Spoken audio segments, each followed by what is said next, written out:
never seen before. When I come to the end of myself, Father, carry me. Father, carry me.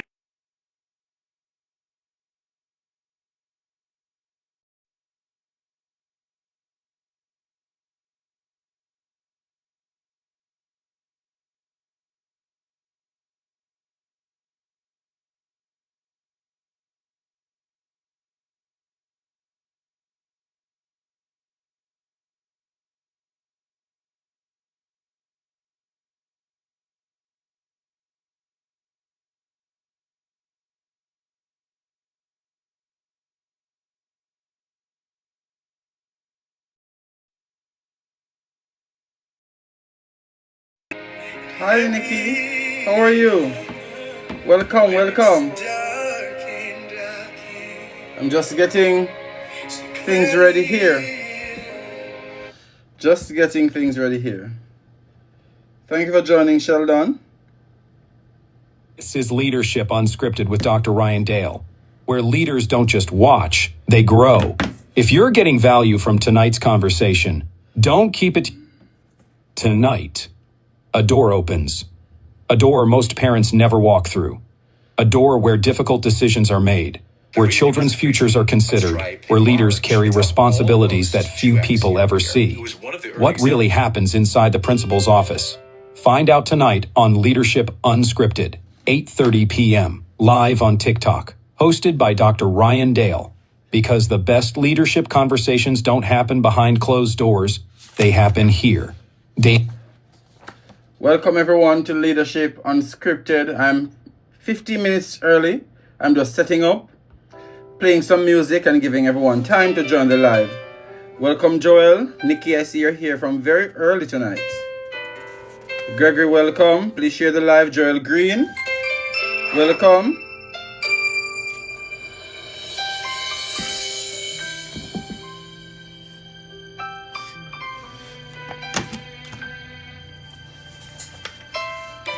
We're just vibing. We're just gonna listen to some music until it is 8:30.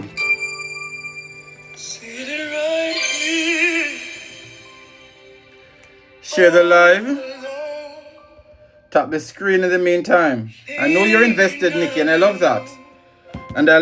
And because you're invested, Nikki, because you're invested, you'll be the first one tonight to see my little toy. Yes, Nikki, thank you for being invested. Yes, Nikki, thank you. You're the first one to experience my little toy tonight.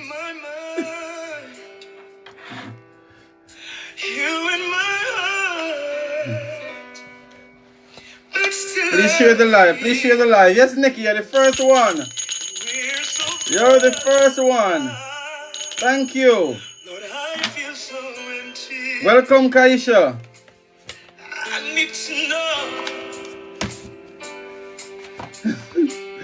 You're the second one, Kaisha. Let me give you the drum roll, Kaisha. Let me give it to you.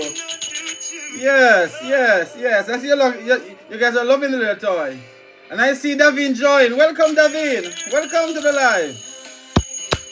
Thank you for being invested. Thank you for being invested, Davin.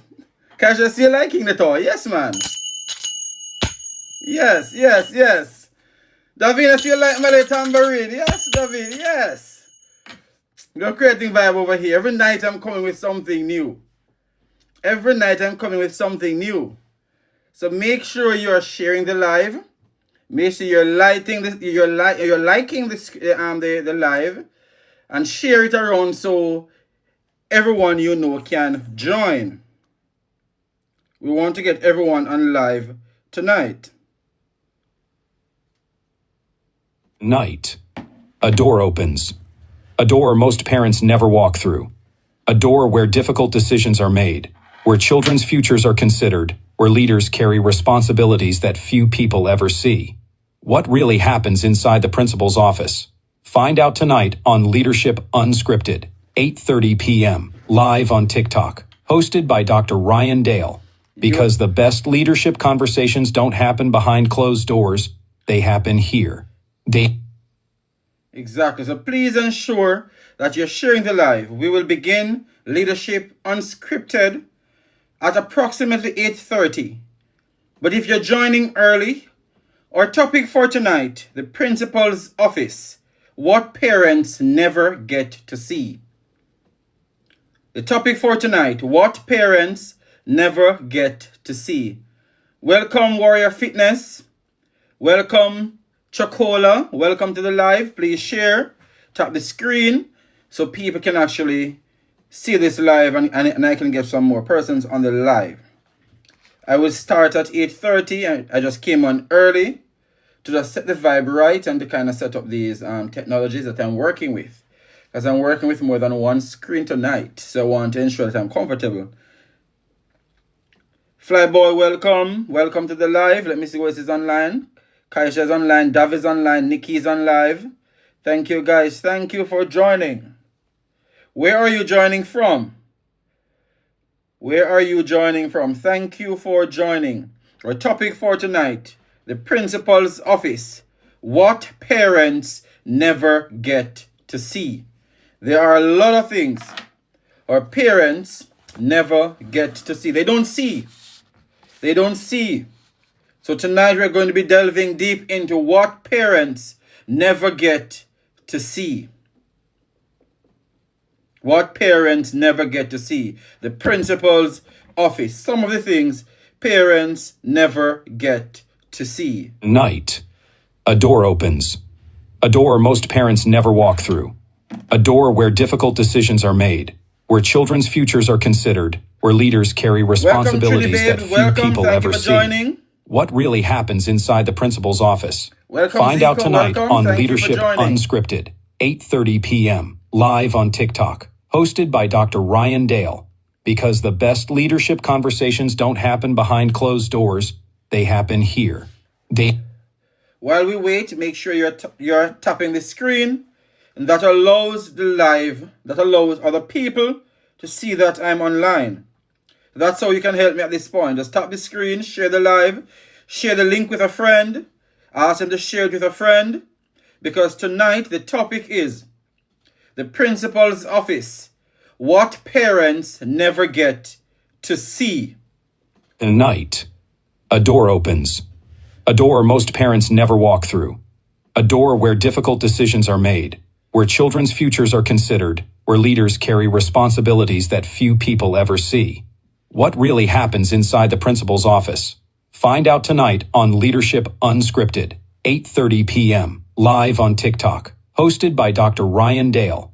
Because the best leadership conversations don't happen behind closed doors, they happen here.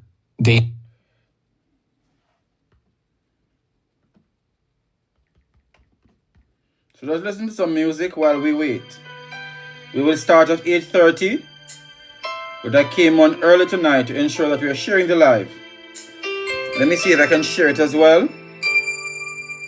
Sitting right here,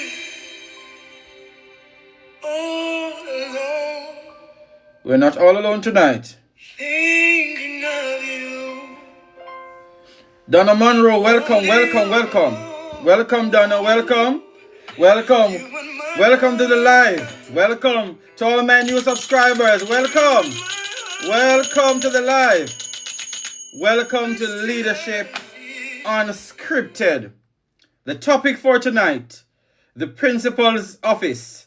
What parents never get to see. They see the end results. But there are many things parents doesn't normally get a chance to see.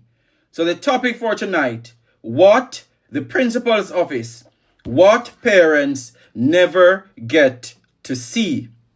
Night. A door opens.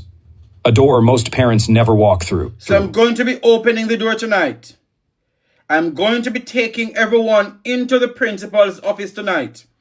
Because a lot of difficult conversations happen in the principal's office. So tonight, what I'll be doing. Night. A door opens. Yes. A door most parents never walk through. A door where difficult decisions are made, where children's futures are considered, where leaders carry responsibilities that few people ever see. What really happens inside the principal's office? Find out tonight on Leadership Unscripted, 8:30 p.m., live on TikTok, hosted by Dr. Ryan Dale. Because the best leadership conversations don't happen behind closed doors, they happen here. The principal's office. What parents never get to see. Behind every school decision is a human being carrying responsibilities most people never see. Welcome, Boys Nanny. Welcome, Boys Nanny. Thank you for being invested. You have been here since day one. So, Boys Nanny, you get a tambourine tonight. You get a ring tonight, Boys Nanny. Thank you for joining me tonight, Boys Nanny. Thank you. Share the live. Share the link. Let us get the word out there. So the principal's office. What parents never get to see. Because what?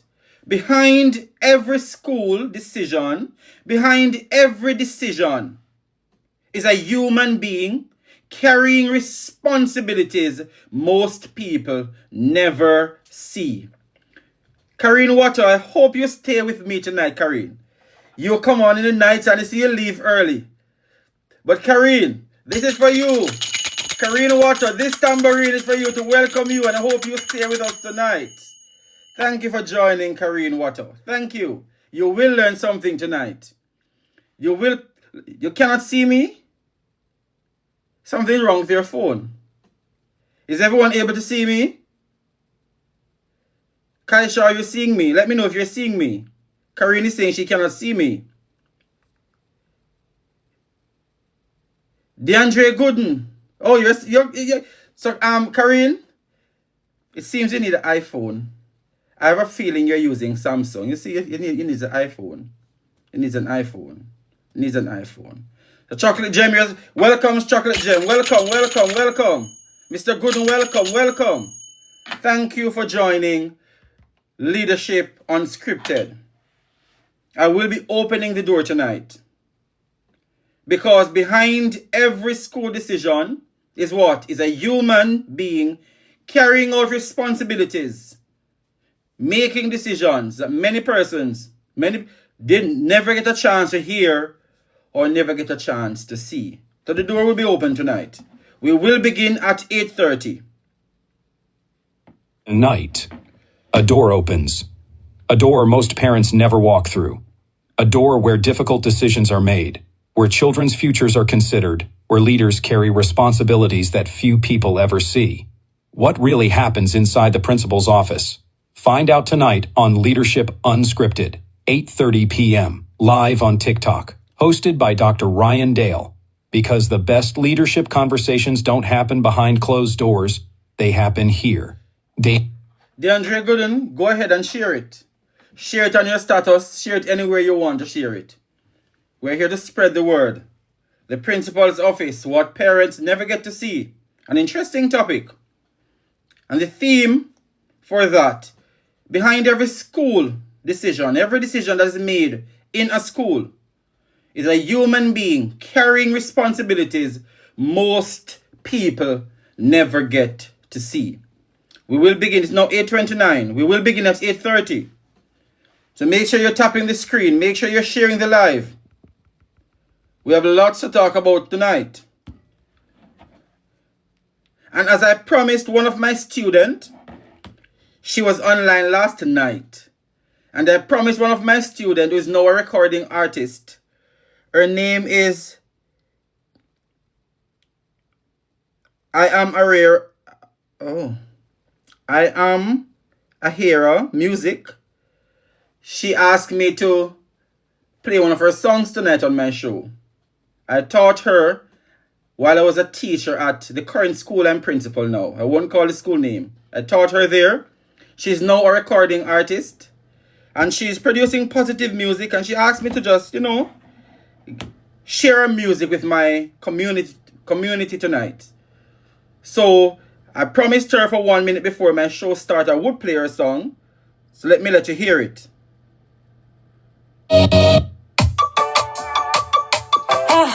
J, That's her name. Giving you That's the my student. realest free, the realest free. A day must come when they put down the gun them. Call the chief and the chief who go gun them. Who if you call when the system corrupted? Corrupted, corrupted. Teacher I teach but him eyes them a creep. Third sister I preach but her heart full of greed.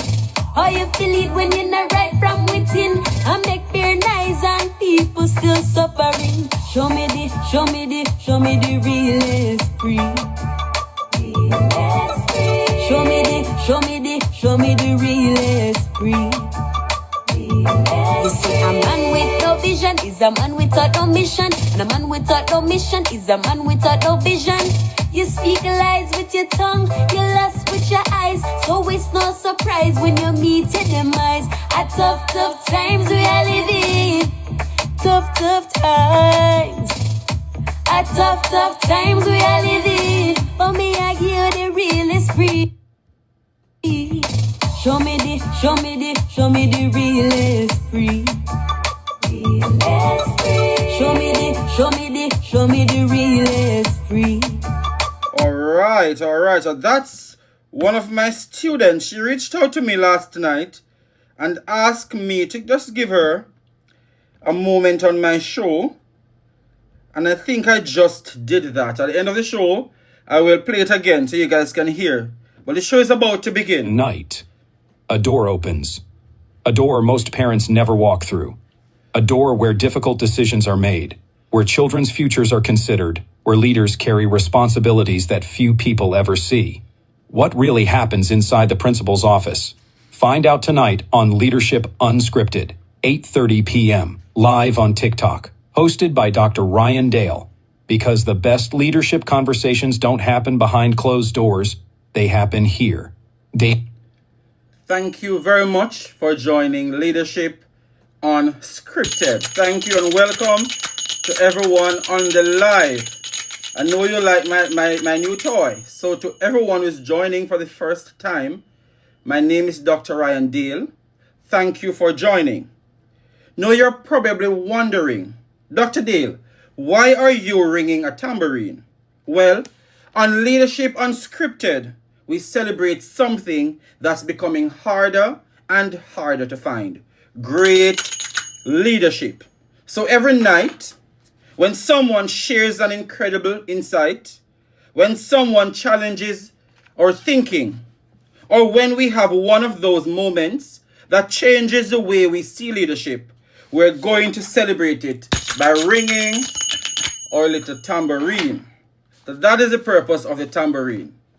That is the purpose. So welcome to Leadership Unscripted, where we don't just talk about leadership, we celebrate it. We're opening a door that very few people ever get to walk through. The principal's office. What parents never get to see. Not the office people imagine. The real office. The difficult conversations, the impossible decisions, the pressure, the responsibility, and the moment that never make the headlines. So if you're ready, let's step inside the principal's office. Before we begin, I have a question. When you hear the words principal's office, what's the very first word that comes to your mind? Let me see them in the chat. When you hear the words principal's office, what's the very first word that comes to your mind?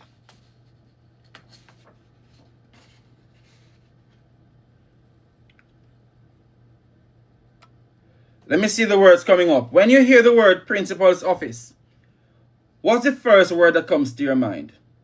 We're going to be interacting. Meeting. Thank you, Kaisha. You hear? Meeting. Anything else? Just meeting? Anybody else want to add to that? When you hear the words principal's office, what's the first word that comes to your mind?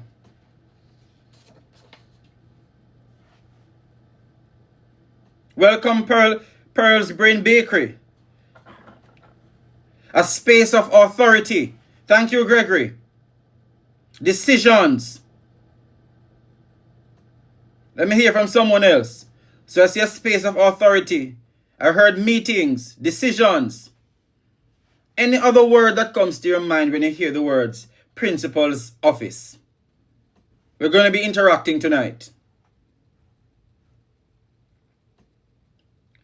Stress. Stress, Pearls Baker. I have to give you a tambourine for that. Stress. That comes to your mind. Problem solving. Thank you, Donna, for that. Problem solving. I want one more word. One more I need. I know you would like this, Perlin. I know you would like this. My little toy, I know you would like it. You owe me some. One more word I need. After problem solving. So we've seen stress, problem solving, decisions, a space of authority, meetings, difficult conversation, thank you, chocolate, and critical thinking. So tonight I'm going to ask you one question. Have you ever been angry with a principal before? Have you ever been angry with a principal before? Only to realize you didn't know the whole story. So have you ever been angry with a principal before? Only to realize you didn't know the whole story. I think tonight might change the way you see school leadership. Tell me in the comments, what's the first word that comes to mind when you hear principal's office? I heard difficult conversations, but I want to add some more words to that. Some might say discipline, fear, suspension. I heard meetings before, pressure, leadership. Which is very interesting. So tonight's conversation is inspired by the teaching and learning leader. So throughout the evening, I'll be sharing ideas from this book, practical leadership lessons, and real-world scenarios. If something resonates with you, you can continue the journey at www.drryandale.com. So the office nobody sees. When parents imagine the principal's office, they often picture discipline. When principals think about the office, they think about responsibility. Can I get the amen? So parents, when onlookers think about the principal's office, first thing that comes to their mind is discipline. I'm sending you to school this morning. And don't let the principal have to call you to his office. Discipline is what comes to the mind of parents. But as principal, when principals think about the office, they think about responsibility. And it is a huge responsibility. So another question for you. What percentage of a principal's day do you think is actually spent disciplining students? What percentage? Huge responsibility. Thank you, Pearl's Brain Baker, for that. This question. What percentage of a day, what percentage of a principal's day do you think is actually spent disciplining students? What percentage? Let me see some numbers going up. 10%. You're onto something, Kaisha. 10%. So Kaisha is saying 10%, she believes 10% of the principal's day is actually spent on disciplining students. Welcome, Dash King. Welcome to the live. Nikki says 5%. Let me see some other response. What percentage of a principal's day do you think is actually spent disciplining students? I see 10%, 5%. Anybody want to make a guess? Donna says 15%. Welcome, Bumi. Dashkin said 1%. Depends. I have experienced 30. And I'm glad Perlin is in that direction. If that's the direction I'm going to go now. So it's probably far less than most people imagine. Because principals will spend most of their days supporting teachers, dealing with safeguarding, having difficult conversations, dealing with emergencies, dealing with staffing issues, dealing with parent concerns, checking on staff well-being and ensure every staff is happy and feels supported, dealing with budgets, meeting ministry deadlines, working on school improvement documents. So the principal is busy all day working on all those things. Do you see that our mindset or thinking needs to shift from the principal's office being one of discipline to a place where a lot of other things go on in the background that often, to most time, those things don't make headlines. They don't make the news. You hardly see the work that principals put into supporting teachers being on the news. The systems that have to be put in place to ensure that every single child is safe. You don't see those things being celebrated on the news. The difficult conversations principals have to sit and have every day with parents, with staff, with students, you don't see that being celebrated on the news every day. Dealing with 50 emergencies that you walk into the office at 8. You have 3-4 emergencies you have to deal with. You don't see that. You don't see those things being celebrated. Dealing with staffing issues, teachers calling sick. Not enough staff to support the students. Working with HR to get enough teachers for students. You don't see those things. Dealing with parent concerns, and sometimes there are many. Because every parent thinks their child is an angel. Every parent. They only send angels to school. Parents only send angels to school. But sometimes you're bombarded with a lot of parent concerns you have to deal with. What about the hours spent putting systems in place to ensure the well-being of students, the well-being of staff? You don't see those things being celebrated. The headache sometimes when you need resources for your school. The budgetary constraints. You don't see those things being celebrated. What about the 1,000,001 deadlines you have to meet weekly? Deadlines coming from different persons in the ministry in different departments that you must meet. You don't see that. As First Brain Breaker said, Jesus, whoa. Blessings and all principles for the upcoming academic year. You don't see that, and you don't see those things being celebrated.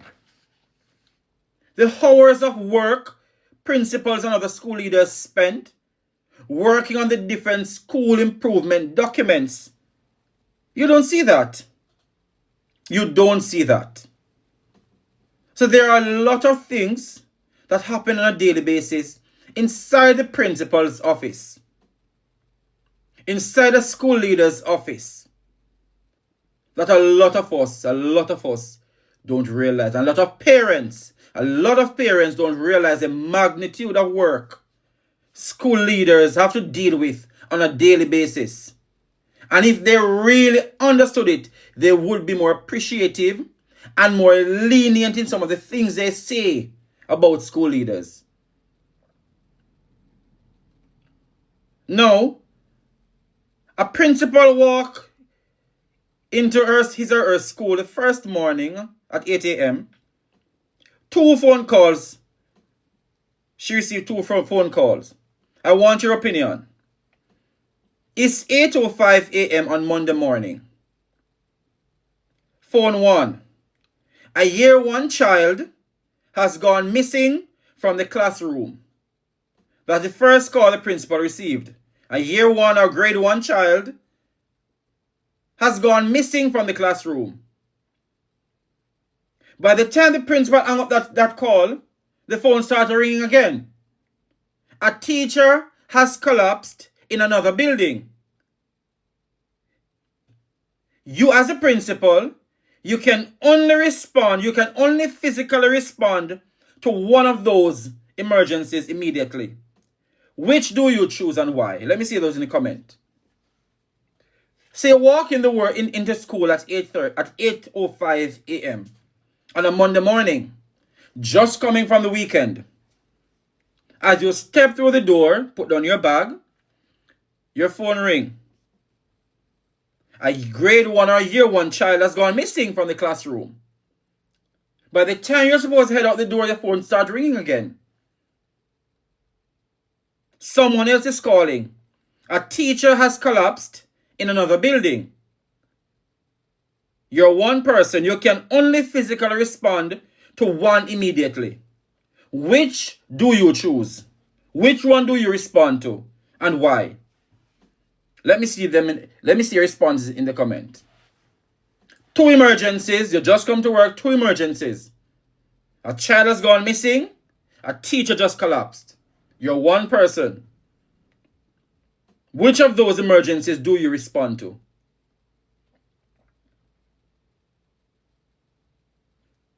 Let me see the response in the comment.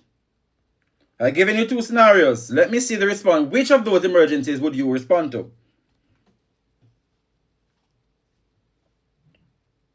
Kaisha says both. But you're one person. Which one would you respond to first? Go outside and start looking for the children, for the child, or run to the building where you have a staff member who just collapsed. Alert other SLT members. Attend to the one closest. Simone says the teacher. Nikki says, on our way to the teacher, you call your deputy principal and the security, update about the child. She says the teacher. Send relevant person to look for the year 1 child. Go to the staff. And I'm happy you realize that leadership often means making impossible choices with incomplete information. Because the phone call that came in, the child disappeared. The child is missing from the classroom. That's incomplete information. You didn't even get a chance to find out disappeared to where, how long ago. You're just responding to an emergency, to a crisis. And then you realize that the teacher collapsed. Another crisis, you don't know, get the full details. Who is there with her? None of those information you don't know. So leadership often means making impossible choices with incomplete information. Do you see these things being celebrated on the media? Oftentimes you don't see these things being celebrated. Chocolate says the best emergency to respond to first is the one that involves an immediate risk to life. Good choice. But I pose the scenario not for you really to make a decision. Because both of them, they're critical. And the one risk to life, which would be the teacher, because the teacher fainted. And then, as I said, you delegate other staff to go and find the child.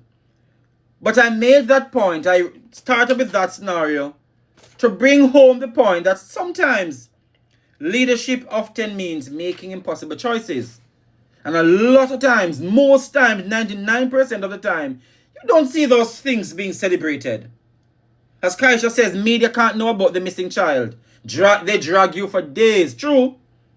That's true. You have to take your licks, find that child, and then that one child who went missing, your entire day is interrupted now because you have to contact parents, fill out all sorts of child safeguarding forms and documentations. Meet with a staff member to ensure that it doesn't happen again. Put risk management plans in place to ensure that this child who is eloping, that it doesn't happen again for health and safety. It's a lot of work that goes on in the background that a lot of parents don't really know, and they don't really appreciate.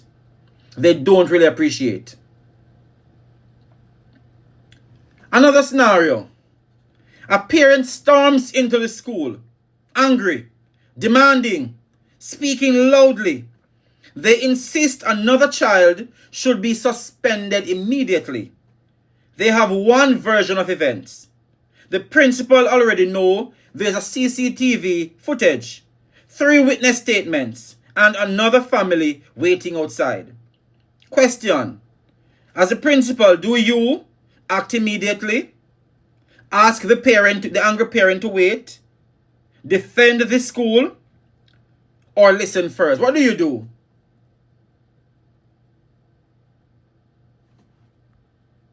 Let me read it again. A parent storms into the school, angry, demanding, speaking loudly, insisting that another child should be suspended immediately. They have one version of a story. The principal already did the investigation, and there's video evidence to support what the principal has in his documentation. The principal also has 3 witness statements, but also there's another family member waiting outside to speak with the principal. What should the principal do? Should the principal act immediately? Ask the angry parent to wait? Jump to the defense of the school? Or listen first? What should the principal do? Let me see those things in the comment. What should the principal do? Listen. I see everyone saying listen. A true leader has to show emotional intelligence. Defending the school first would be wrong. Listen, acknowledge emotions, and then bring clarity. So they should listen. Calm down the angry parent, and listen. So you did all of that. You calm down the parent, you listen to the parent, and you provide clarity after.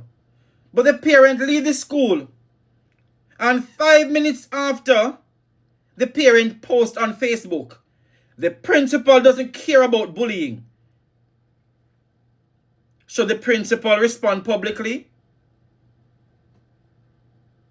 You listen to the parent.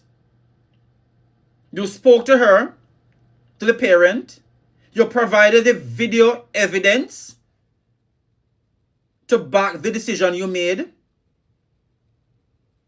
You also read the 3 witness statement of the incident that happened. And you prove to the parent that their version of the story is not the correct version. And as so that you did not suspend the child because the child did not deserve to be suspended. You thought everything was okay. But by the time the parent leaves the school, you see this flying over Facebook. The principal, and they call your name, doesn't care about bullying at so-and-so school. Everyone is saying ignore. At that point, a public statement could be made to foster clarity. But Monique, in this era, are we going to get into the habit of responding to every negative views out there about the school? Or you speak to this particular incident because it's about bullying, and bullying can be a big issue. You're thinking that for this particular issue, a statement from the school is warranted. The ministry will contact the school and make any formal announcement. True, depends on the system you're in. Thank you, Perlin, for that. Then you'll have to make statements weekly or daily. No, just to this particular incident. Okay, just to this part. Because it's about bullying, I'm thinking, because it's about bullying, and a lot of parents, a lot of people in the community tend to jump onto bullying, the bullying topic quickly. So I kind of get where you're going. But in a normal day, you ignore it. You have to ignore it, because if you take on everything, you're going to go mad. Sometimes you have to let the ministry respond. Once you have your documentation to prove that your course of action was actually correct and fair. Nikki Bintu said, release a statement about the school's view on bullying. Yes, because it's about bullying. Right, you say something because it's about bullying. Another question I want to ask.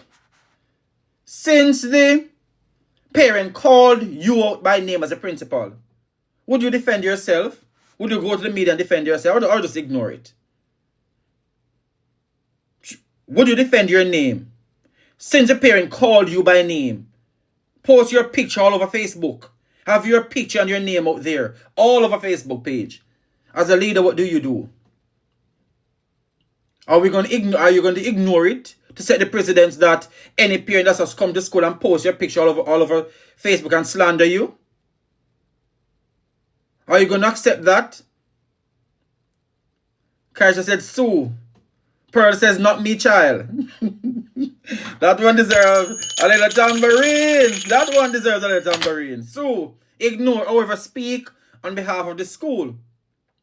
Can't post your image without your permission. Speaking about the school is one thing, but putting your picture out there, and I'm sure everybody will become, some of those persons don't even know you. Everybody will have a view without truly knowing the real story. So sometimes the role of leadership, and I'm going to start saying leadership now, because there are different leadership, right, I'm going to start saying leadership now, comes with heavy weight. It comes with a lot of beating. It comes with a lot of beating, unwarranted beating. It comes with a lot of negative review, unwarranted negative review. And a lot of people don't wait to listen to the other side of the story, to get the facts. Now, scenario 3. Listen to this scenario now. Because what I'm doing tonight, I'm using different scenarios to take you, to carry you into the role of leaders within schools. Different leaders, head of departments, year level leaders, SENCOs, deputy principals, school councils. I'm taking you into their world now. This scenario now. A teacher makes a mistake. Parents are furious. Social media is demanding action. The teacher apologizes privately. The principal believes the teacher deserves support. My question, who should the principal protect first? The teacher or the parents? Ruth and Rose, welcome. Let me read again. A teacher makes a mistake. Parents are furious about that mistake. Social media is demanding action. The teacher apologizes to the parent privately. The principal believes the teacher deserves support. Who should the principal protect first? Monique says the teacher. And then you're going to have parents on social media saying, oh, you're covering up.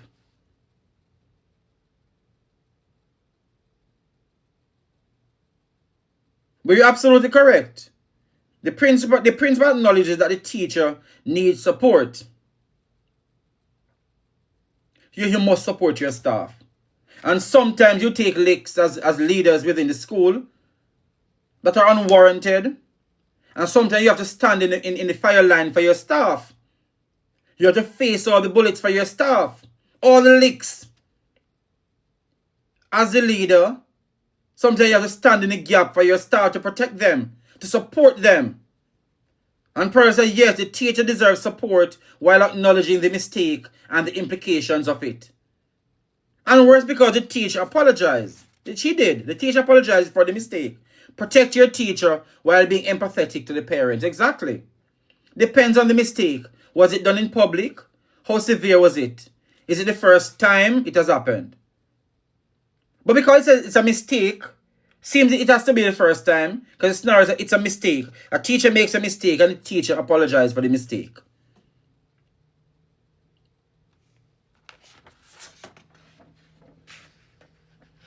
No, I don't think leadership is choosing one person over another.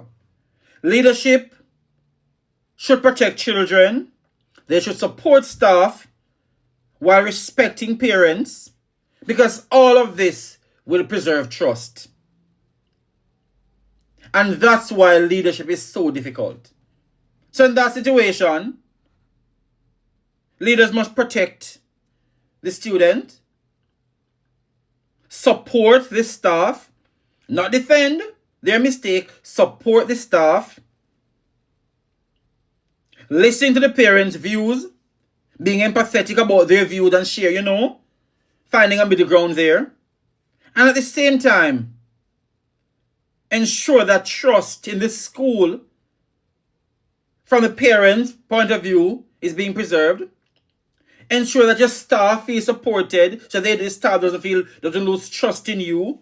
And that is why leadership is so difficult.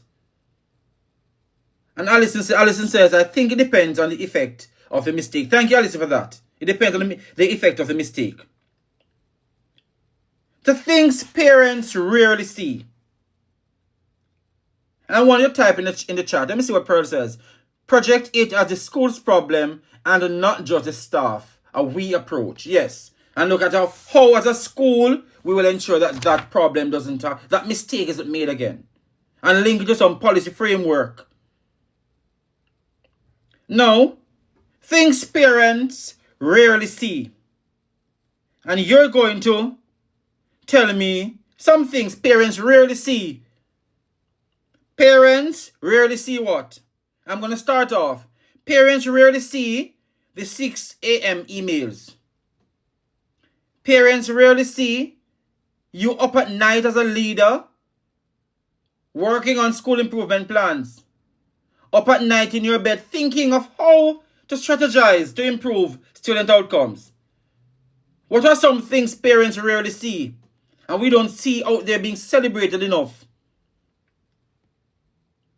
So I gave you 2. Being up late at night, strategizing. 6 a.m. and your inbox is full of emails. A child go home in the evening and report a problem. Parents not waiting until 8 in the morning. They're calling, they're texting, they're emailing. And you better respond if you don't want to reach the media. So tell me some of the things parents don't see. Parents don't see the after work hours that educators have to put in for effective teaching and learning. They don't see it, effective teaching and progress. Parents don't see, and it's not celebrated often enough. Kaisha says, using personal resources to do the job. All right, Tambourine. Using personal resources to do the job. Ashley says, rarely see the areas that they can improve on as parents. Parents rarely see that. It's always the school's fault. It's always the teacher's fault. Some of our parents really need to stand in front of the mirror. Some of our parents need to stand in front of the mirror.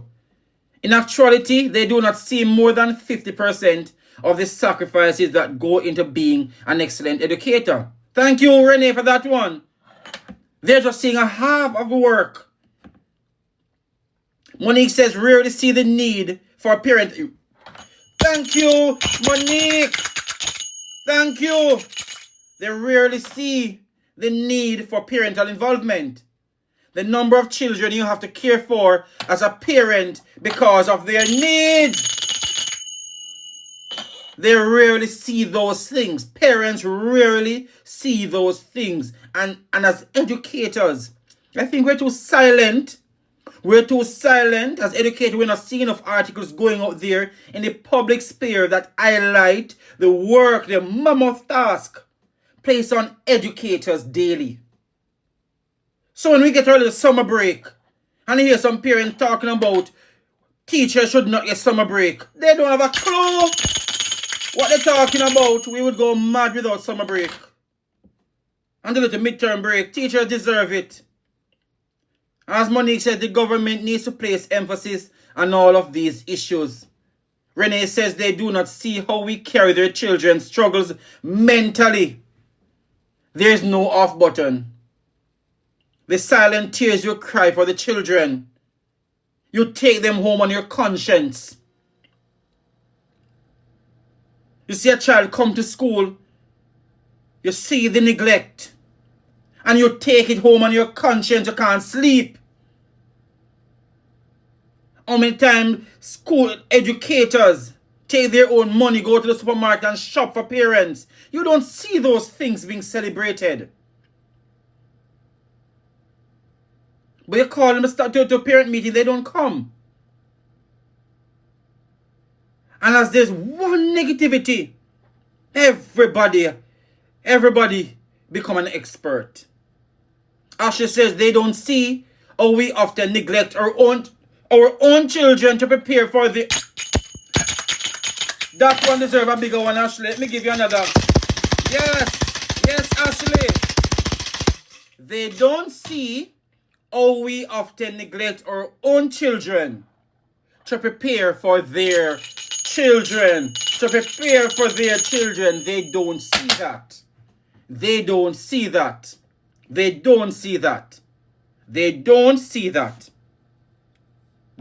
see all of those things. So they don't see the 6 a.m. emails, the child protection meetings, the tears after difficult conversations, the nights principals can't sleep, the night teachers can't sleep, the celebrations when children succeed. They don't see how when a child succeeds, or educators celebrate like it's their own child. They don't see the moments. And this one I want you to listen carefully. Parents don't see the moments. Educators question themselves. Because you've done all you can, but you're not getting the required results. You question yourself. You doubt yourself. All because you want good. All because you want the betterment for their child. They don't see those things. They don't appreciate those things. And some of them forget when it was COVID-19. Oh, they were all over the media celebrating teachers. Oh, they can't wait to get back the kids in school. They couldn't manage them.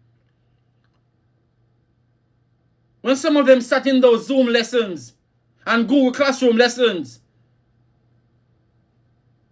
and listened to how teachers struggle in teaching their children. They were all over the media how teachers should be appreciated more. Some of them could not teach their own children. They were stressed out. A lot of abuse because they couldn't get across certain concepts to the children. They started abusing them in the homes. And as COVID-19 finished, everybody catch dementia. And everybody became an expert. Everybody became an expert teacher. Everybody became an expert teacher, know what to be done, what teachers not doing, what schools not doing, why schools failing. How quick we forget. So my next question to you. If you could spend one day shadowing a principal, Pearls, me running away from teaching. So if you could spend one day shadowing a principal, what would you want to see? If you could spend one day being a principal, if you're not a principal, and you could spend one day being a principal, what's the ideal thing you would want to see? I would want to see a school where parents appreciate and respect staff. Where parents listen to their child's version, the school's version, and the real version. Where parents come to the table reasonable to have a conversation. Kaisha says more time to focus on the actual job. Exactly. Sometimes we are pulled in 1,000,001 different directions. Teachers working collaboratively. Thank you, Monique. So if you were a principal for one day, what would you like to see? And every principal, they say, we want to see those things. They want to see teachers collaborating. They want to see respectful parents. They want to see students thriving. They want to have to deal less with parents' concerns and things that could easily be resolved over conversation. They want to sit less behind their desk and be more out there, collaborating with the teachers, having conversations with them, supporting them in lesson, putting in system to support and make the lives of teachers easier. Kaisha says everyone having a clear understanding of their role. As she says, I would invite in the policymakers to a day in the classroom and send the teachers on retreat. Ashley, you deserve a bell for that. Because the reality is, you see, some of these policymakers don't have a clue what's happening in schools. And some of them have left the class, they have left the classrooms and the school environment so long. They're making policies for 1990s schools in this 21st century. Because their policies, they're not policying. Monique says interacting more with the children to build relationships. Big part of the teaching and learning process. Let me read some more comments.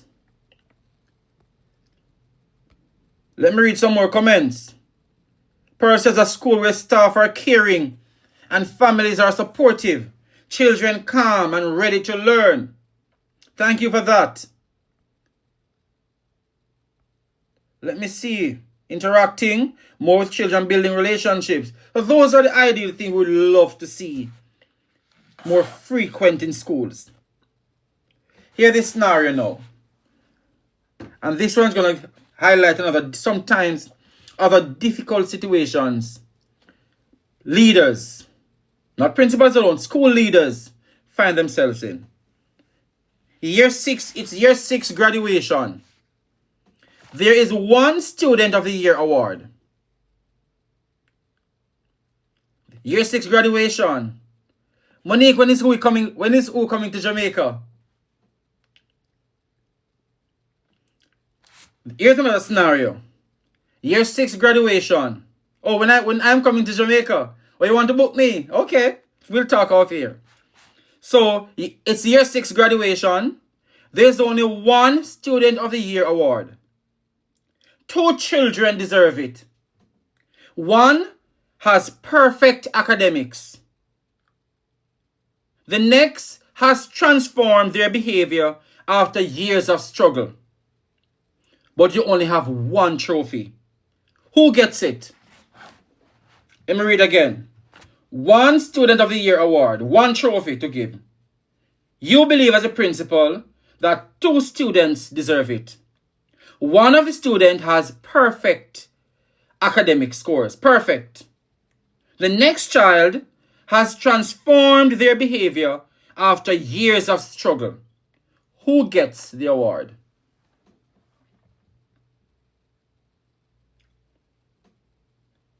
Joy Stewart says some parents need to stop bully teachers. Teacher job not easy, but they let it look very easy. So true. So who gets the award? You're a principal, or you're a school leader, or you're leading the graduation committee, and you have this decision to make. Alison said the Student of the Year criteria must be multi-dimensional. But in this scenario, Alison, these 2 students, based on this scenario, which of these students should you give? Would you give? Who do you think should get this award? The child with the perfect academic scores, or the one who has transformed his or her behavior after years of struggling? The one who was transformed. The child that was struggling. The child who was the transformation.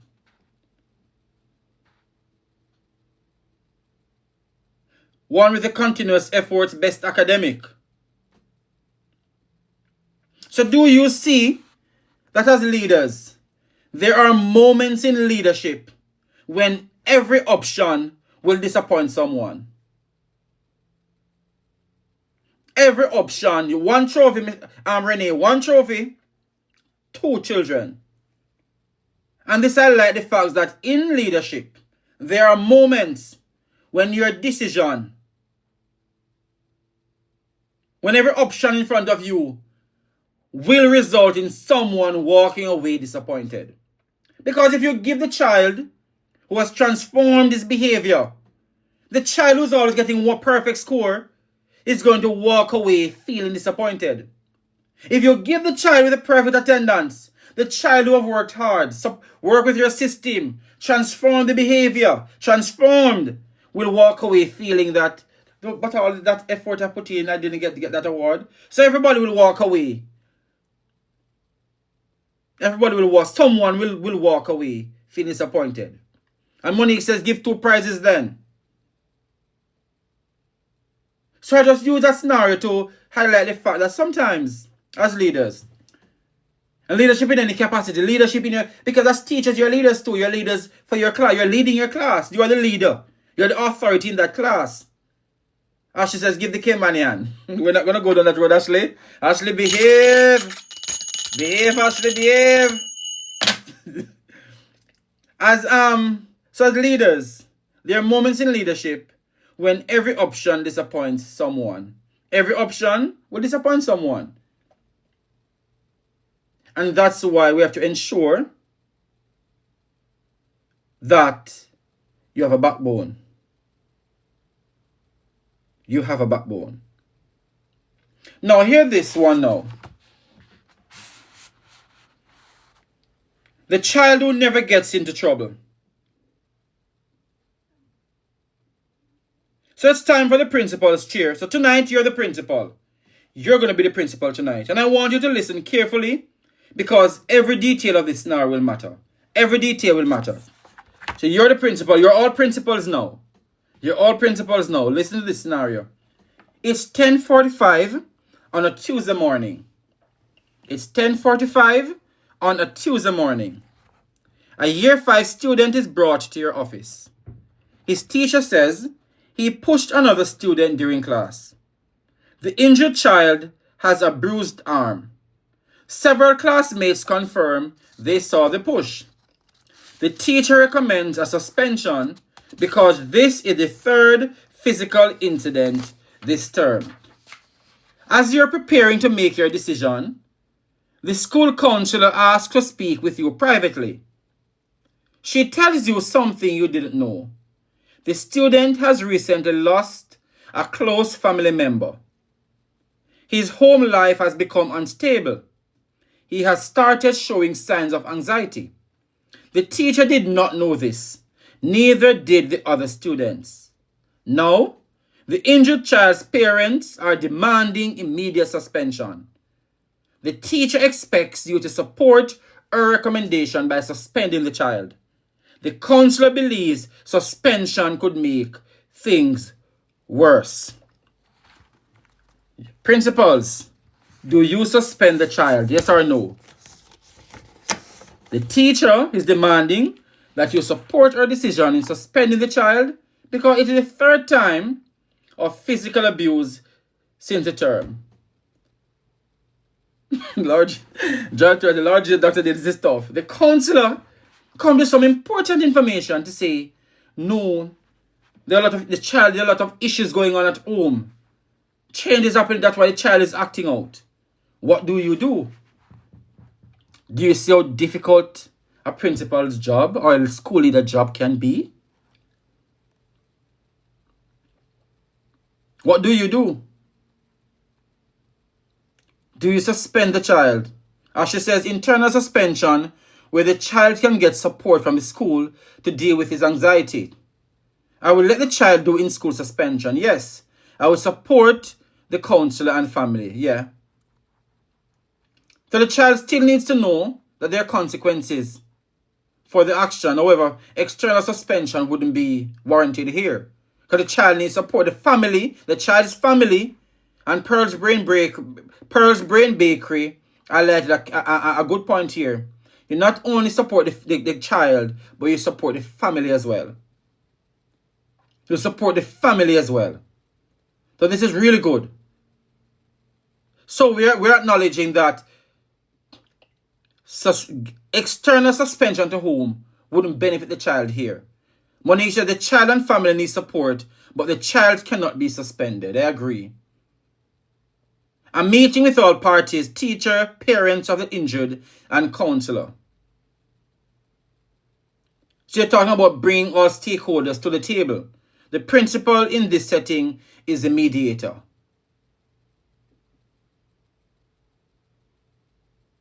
So true, elite. Yeah, both students need to be supported. Agree. Both students need to be supported.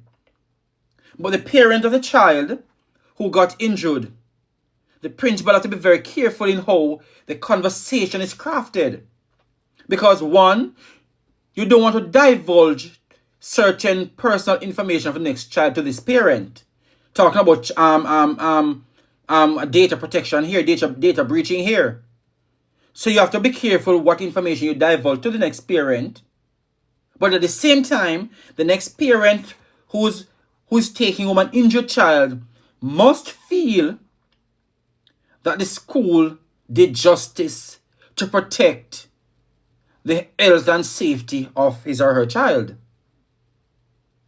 Any other response? Any other response? So everybody's saying internal suspension, support both children. And Pearl's Brain Breaker says support the child's family as well. Because if you don't support the child's family, the child will always be going home to that broken home, to the issues at home, that the family must come in. Pearl said we have to always remember that justice has to be balanced. True. Justice, yes, must be balanced.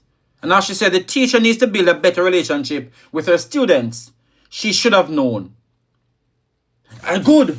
Thank you for saying that, Ashley. And also the counselor. The counselor too. But what if the child family rejects the help? Good point too. But the school still have a duty of care to that child. Duty of care. Duty of care. And if the family refuses the help, the school has a duty of care to report it.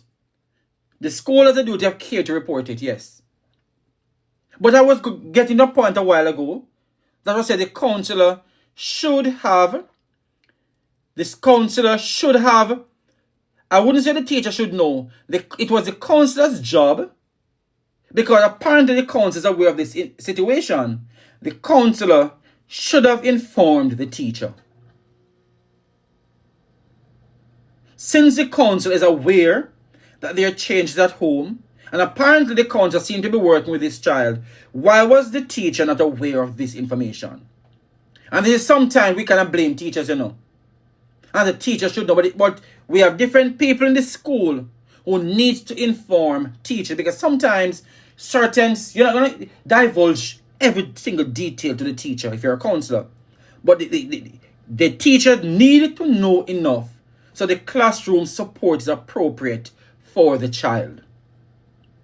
So some children can hide emotions good and hush up about home life, true.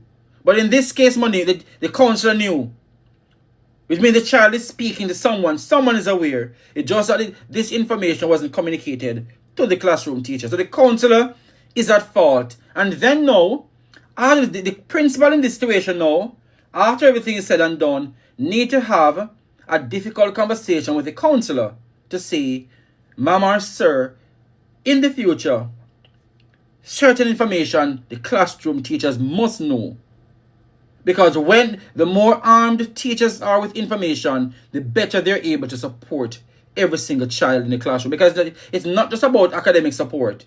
We're talking about the well-being, student well-being. You have to meet those needs first. Those needs need to be met first before academic can be met. Good night, India. Thank you for joining.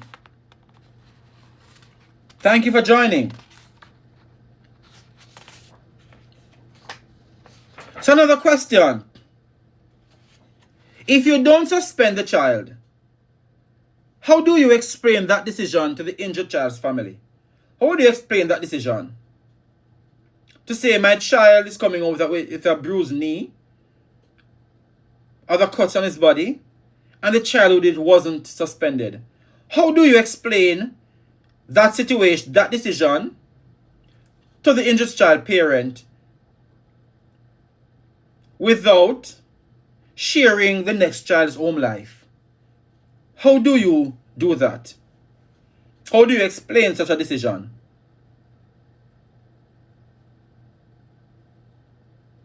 Difficult one, eh? Very difficult. Very difficult. And then this is a point where, as leaders, relationship with your parents is important. The relationship you built. The existing relationship is what's going to help you now. The existing relationships you've had is going to help you now.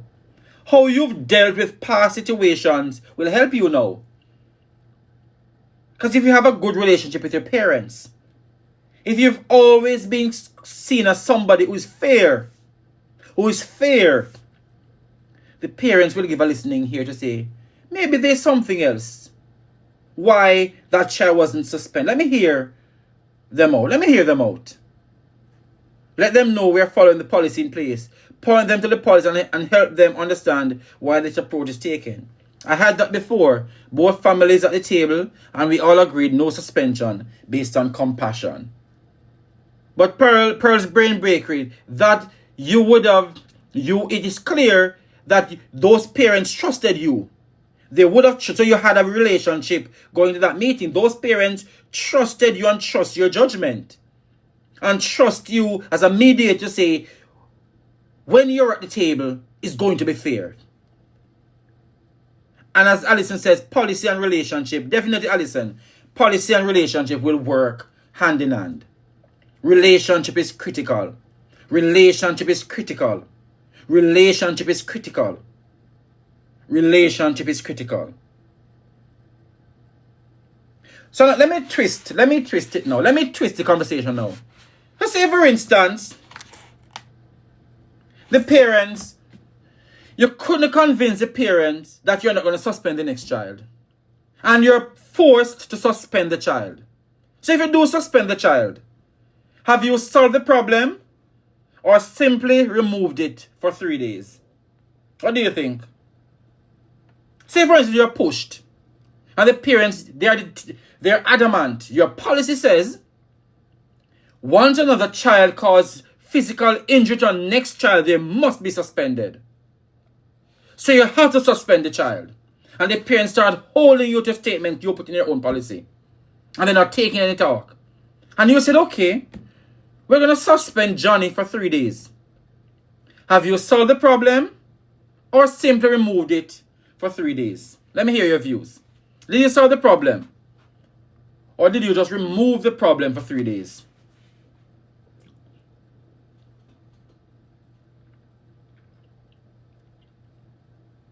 Let me hear some views. Remove. That's all you did. You removed the problem. That's all you did. Remove the problem for 3 days. Thank you, Katrina. You removed the problem. Alyssa said, removed and created even more on his return. True. Donna said, remove it for 3 days. Nikki said, you removed. That's all you did. Remove the problem for 3. That's all you did. And as Alison said, you've created even more problem when that child returns. So you said, based on what the council says, you're sending home the child to spend 3 whole days in that situation at home, away from where the child could have gotten support, 3 days of academic learning loss, no lesson learned. Because when you suspend children, especially primary children, when you suspend a primary child, no lesson is learned. No lessons learned. No lessons learned. They go home. They're home playing games. Some of them on the beach. I want to give you guys a story. David said, depend on the situation. I once suspended a child for 3 days. And after 3 days, the child came back again and gained weight. And when I said, but you gained weight, the child said, yes, sir. I had a lot of food at home to eat. The child came back after a 3 day suspension, gained weight, begging me to send him back home. It was fun being at home. Pearl says remove it for 3 days. Upon return, begin process of support with a reintegration plan. Yes, that's a good strategy. If you have systems in place to reintegrate the child and support the child upon the return, that's good. But what if the child will just return and head straight back to class? Sorry for teacher down there. Sorry for the other children. Let me see. Joyce Story, problem never solved. This is more problem created. I agree. But here's a twist. So here's a plot twist. Here's a plot twist. Now imagine this. Imagine this. The child quietly says, in the meeting, the child quietly says to you, sir or miss, I know I was wrong. I just don't know how to stop being angry. Now, does this change your decision? And why? During the meeting, the child says, well, if all the parents are there and everybody is talking, the child says in the meeting, I know I was wrong. I just don't know how to stop being angry. Does that change your decision about suspending the child? Does that say anything about the child? Is the child acknowledging or taking responsibility for their actions? Does that change your decision? Let me hear from you. In the meeting, a child out of nowhere, while everybody's there, talking,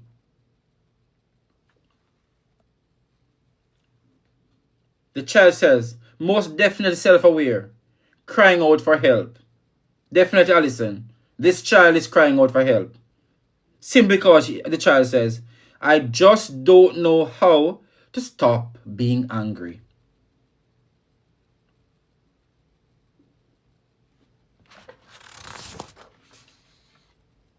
And this is why, most definitely, self-aware, crying out for help, that would be bad, Mr. Dale. Life's Rich Gaming.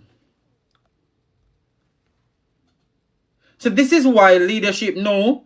I would have to know if a child is a manipulator. See now? Tambourine. Good point, Pearl. I would have to know if the child is a manipulator. Not necessarily. The fact that he knows he is wrong, he should know there are consequences. So is it that the child is trying to get out of the consequence now? So the child is trying to manipulate everyone's emotion at the table to get you to sorry for him or her. Is that what the child is doing? Let me know. Is that what the child is doing?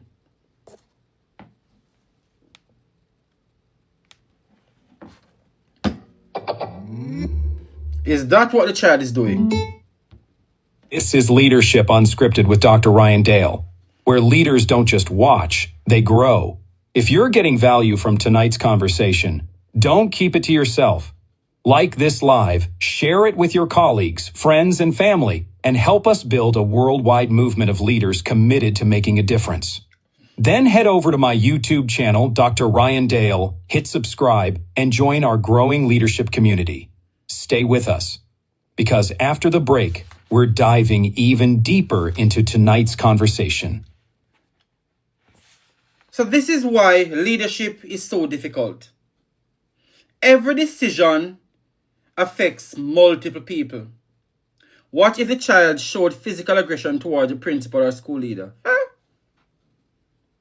Growth Man said that's a good question. What if the child showed physical aggression towards the school leaders? Alison said frontal lobe undeveloped. So decision making may be still in the developmental stage. So there are a lot of things as leaders,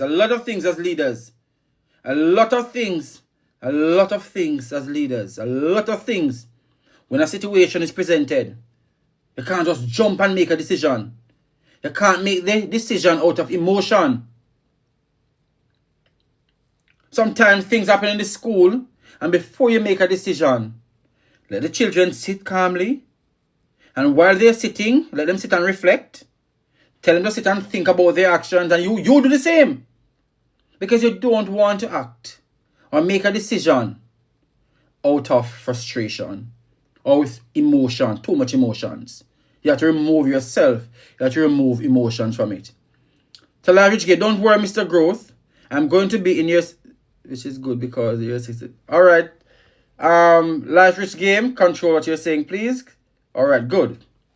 Now, so this is why leadership is difficult. Every decision affects multiple people. A good principal doesn't simply ask, who broke the rule? A great principal also asks, what happened to this child before the rule was broken? Accountability matters. Compassion matters. The challenge of leadership is knowing how to balance both. Accountability matters. Compassion matters. The challenge of leadership is knowing how to balance both. And growth mindset says policy, policy, policy. Learners should know that there are consequences for their actions. But remember, I'm also growth mindset. I'm also pushing compassion. You only them accountable with the policy. But sometimes, depending on the situation, depending on who we're dealing with, compassion matters at times. So the challenge of leadership is knowing how to balance both. So what's harder? What is harder? Making the decision or living with the consequences of that decision? As leaders, sometimes we make decisions.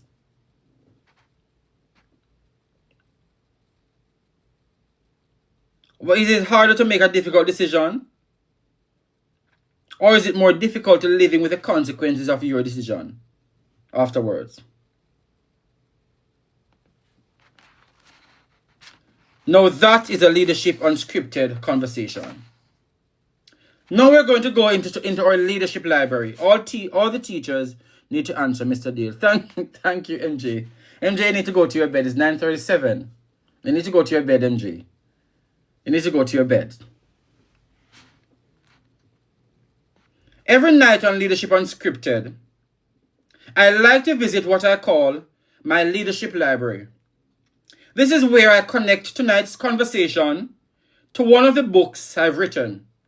Not because I want to sell you a book, but because I want to give you a resource you can return to long after tonight's live is over.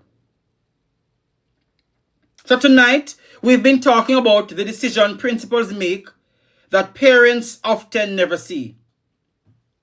As I was preparing for tonight's live, I kept thinking about one of the central ideas in this book, The Teaching and Learning Leader.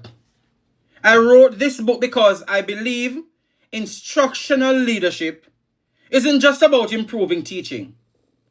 It's about building relationships, making difficult decisions with integrity, and creating a school culture where teachers and students can thrive.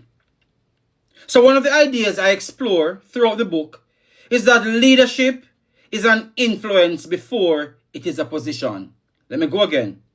Leadership is an influence before it is a position. And Pearl's Brain Baker says, great resource. It is a great resource. It is a great resource. And if you go on the website, on my website as well, www.drryandale.com, there's an implementation guide for every chapter. Chapter 1 and 2 is there. And by the end of this week, chapter 3 will be there. How to implement the strategies for each chapter with your staff. So one of the ideas I explore throughout the book is that leadership is an influence before it is a position. You must be able to, if you're a leader, you must be able to influence others. Every decision a principal makes sends a message about the values of the school. Let me knock my tambourine and read again. Every decision a principal makes sends a message about the values of the school. So if tonight's discussion has challenged you, then the teaching and learning leader isn't simply a book you read. It's a resource to help you reflect, discuss with your leadership team, and apply practical strategies in your own school. So if you're serious about leadership and growing as a leader, you'll find this book and other resources on my website. And remember, every book I've written speaks to a different audience. If you're a school leader, this book is for you. If you're interested in organizational culture and resilient leadership, this book, The Psychology of Fragility, will challenge the way you think. If you're a parent or an educator working with children, there are 2 children's stories, George's Journey, which focuses on courage and character. So wherever your journey, there's a book written for you. So here's my question to you tonight. If you could have one leadership book on your desk for the next 12 months, what topic would you want it to cover? Let me ask again. If you could have one leadership book on your desk for the next 12 months, what topic would you want that book to cover? Let me see some topics here. Let me see some collaboration in the chat. If you could have one leadership book on your desk for the next 12 months, what topic would you want that book to cover?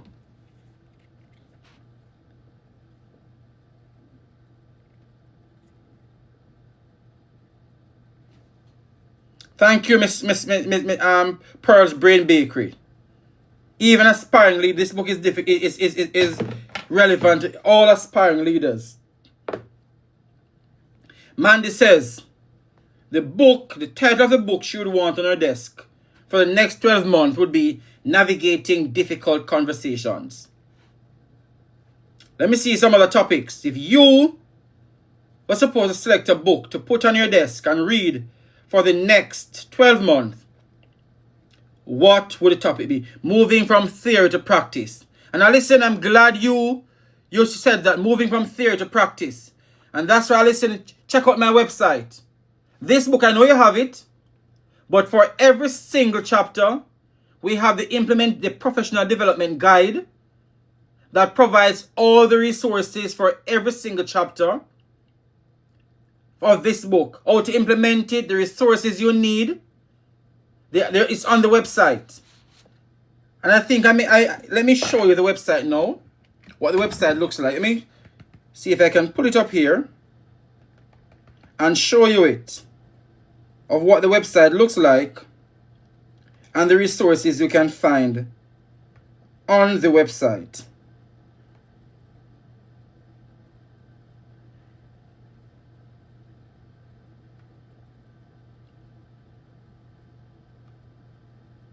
So this is what the website looks like. So once you type in www.drryandale.com, this is what it looks like, the website. And when you go on the website, you select digital, you click here, and you select digital resources. So once you select digital resources, you're going to see quite a number of resources there. For chapter 1, implementing chapter 1 of this book, it is called on the website, you're going to see it. It is called Reflection and Implementation Guide, The Changing Role of School Leaders, chapter 1 is there. Chapter 2 is there that says Understanding Instructional Leadership. And by the end of this week, chapter 3 will be posted there. So there is an implementation guide for every chapter of how to move the theory from this to practical. So what I did is that you don't need to call me in your school to implement every chapter of this book. This CPD file, each of them is like 60 pages, and what it does is not theory. Everything is practical. So it comes with all the practical activities, all templates there for you to use with your staff. You can just take it up. It's straightforward. And deliver PD sessions with your staff based on the different implement. And I'm doing that for every single chapter. So chapter 1 is there already. And the title of chapter 1 is This Changing Role of School Leaders. And let me just open and tell you what is entailed in chapter 1. For you to see how practical it is. So chapter 1 says Leadership Reflection and Implementation Guide. Instructional Leadership Support Guide. So it talks about, in this chapter, it talks about the changing role of school leadership when leadership meets the classroom. It says, stop reading about leadership, start leading differently. And what you can find, this guide helps you answer questions every school leader should ask. Am I leading a school or am I leading learning? How much of my week is accurately spent improving teaching? What evidence shows my leadership is making a difference? How can I become more visible in classrooms? How do I build trust while still holding high expectations? How can I coach teachers more effectively? And how do I create a culture where teaching continually improves? All of that is inside of this manual. And then it says, it tells you all the things that is included. What makes this guide different? So unlike traditional leadership books, that ends when you finish reading a chapter, this guide begins where the book ends. Every section has been intentionally designed to help you apply your learning immediately within your own school. You will walk through powerful leadership reflections, real-world leadership scenarios, practical implementation activities, classroom walkthrough tools, professional dialogue prompts, leadership action plans, monthly implementation strategies, evidence collection templates, self-assessment and scorecards, reflection journals, leadership portfolios, coaching activities, professional learning team discussion questions, leadership challenges, accountability tools, and personal leadership commitments. A lot is there. A lot is there. It's a complete CPD file that you can just take up and run your own PD sessions in your schools with your team. It's all there. And I'm doing that for every single chapter. Every single chapter. Because the book provides the strategies. It outlines them. It gives you a hint of what can be done. But sometimes we need to remove it and take it to the classroom. How does this? How this look inside our classrooms? And this is why I did not only write a book. I created the implementation guide for every single chapter. So chapter 1 and 2 is there. By the end of this week, chapter 3 will be there. And each of these, the minimum, like close to 50 pages. And they're all different templates. The guidelines are there for you to just take it up and implement this tool. So tomorrow's review. So what will happen tomorrow? Tomorrow, we're talking about something every parent, every teacher, and every student should hear. And every school leader should hear. The topic for tomorrow. Are we raising strong children? That's the topic for tomorrow. Are we raising strong children? So I leave you with this thought. Before we judge a leader's decision, before you judge a teacher's decision, before you judge a school's decision, let's remember we rarely see everything they had to consider. Leadership isn't about making everyone happy. It's about making the best decision possible with the information you have, while never losing sight of the people you serve. So thank you for being a part of the conversation tonight. If this discussion made you think differently, share it with someone. And please, join me tomorrow night at 8:30 p.m. for another episode on Leadership Unscripted. So as I often close with, keep leading with purpose. Keep serving with integrity. Keep making a difference. Good night. God bless.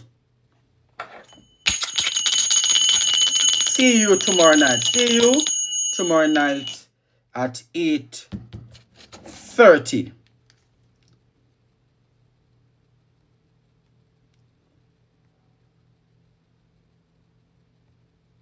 Leadership doesn't end when the conversation ends. It begins with what you do next. Thank you for joining me tonight on Leadership Unscripted. Continue your leadership journey at www.drryandale.com.